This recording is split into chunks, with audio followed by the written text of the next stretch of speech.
Earlier on, when I played one of the examples, it was a track where we did example 10, and we had measures 11 and 12. I told you how in example 10 it goes 1 4 1 5.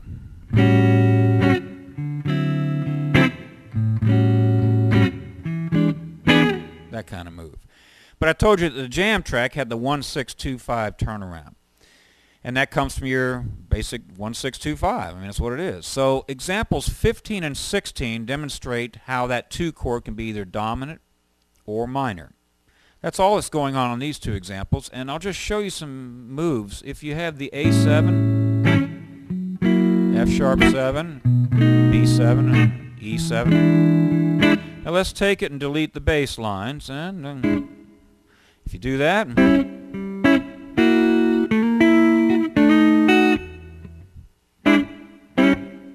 add some other tones on top. Let's add on the A7 and the B7, let's add the 13th or the 6th. You get...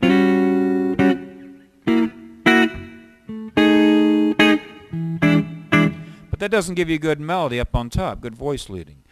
A really nice way to connect these would be to maybe play the A7, put the G up on top. You could have the G sharp up on top for the F sharp. See how you have the A, and then you could actually put a flat 5. You see how I have a chromatic line moving up? Time doesn't permit me to show you all these options, but if you'll sit and work out an actual melody to cover the 1 6 2 5 and stick that on top of your guide tones. I'll give you another example. Like, here's my A7 with the B up on top. Makes it A9. Now see, I'm just playing 3 voices. Then I might play F sharp with a flat 5 up on top. See how my melody went up a half step? Then I play the B with the C sharp on top. Makes it a 9. And since I'm just playing 3 voices, then I could add another voice. I take that and I might go.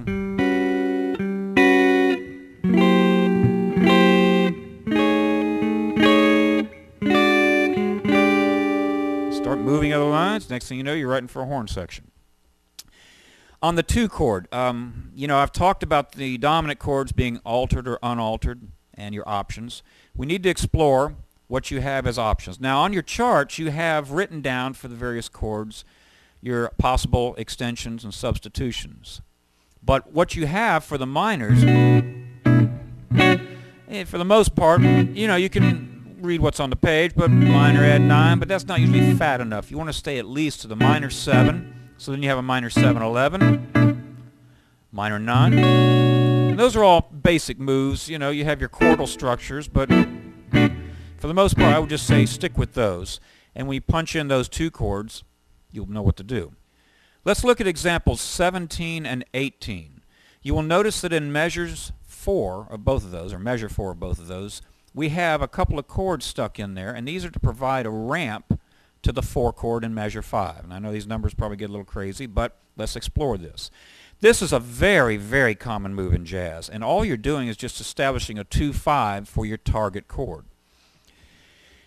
Measure 5 is our 4-7 chord, the D7. So we're going to approach that by playing the 2 of D, which would be E minor 7. That's our 5 minor in the key of A. That's why it's labeled as 5 minor. 1, 2, 3, 4, 5. E minor 7, E minor 7, 11, E minor 9, E minor 11, any of those. And then you have 2 options. You could go back to A7, and that gets you to the D7. I'm going to demonstrate without a track. I'll just go along, go like 1.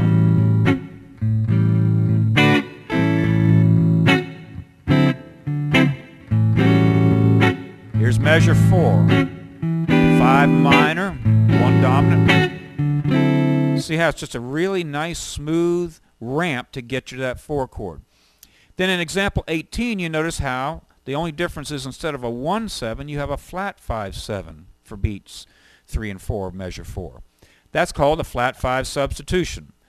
Your target chord is the D7, right?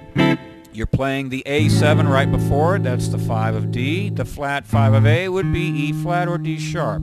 So all you do is you just play the dominant 7th, build off of that. And if you're not playing the bass line, the bass player does it and it changes the whole chord. This is a huge subject. Time doesn't permit me to show you all these options. but I'll just try to get you started on this. Let's go to our 3-note structures. There's your A7. Here's your 4 chord, the quick change, measure 2. Back to the A7 for measure 3. Now here's E minor 7. You're going to play that for beats 1 and 2 of measure 4. Then on beat 3 you can go to A7, or the flat 5 sub would be E flat 7. Now you notice how cozy that fingering worked out for you. And that enables you to get that cool bass line. But if you're not playing the bass line, it doesn't matter, does it? Because an A7 shares the same 2 guide tones as an E flat 7. So if you're playing these structures up here,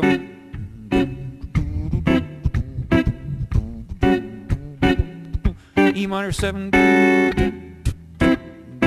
see, it's like, or either way, it's the same thing. It's coming out of superlocrian and overtone, 2 different modes off the same parent scale. That's what measure 4 is in examples 17 and 18. Now you're going to hear that with a lot of options, a lot of variations. So experiment with keeping common tones or doing chromatic moves, contrary motion. There's a lot of stuff you can play here.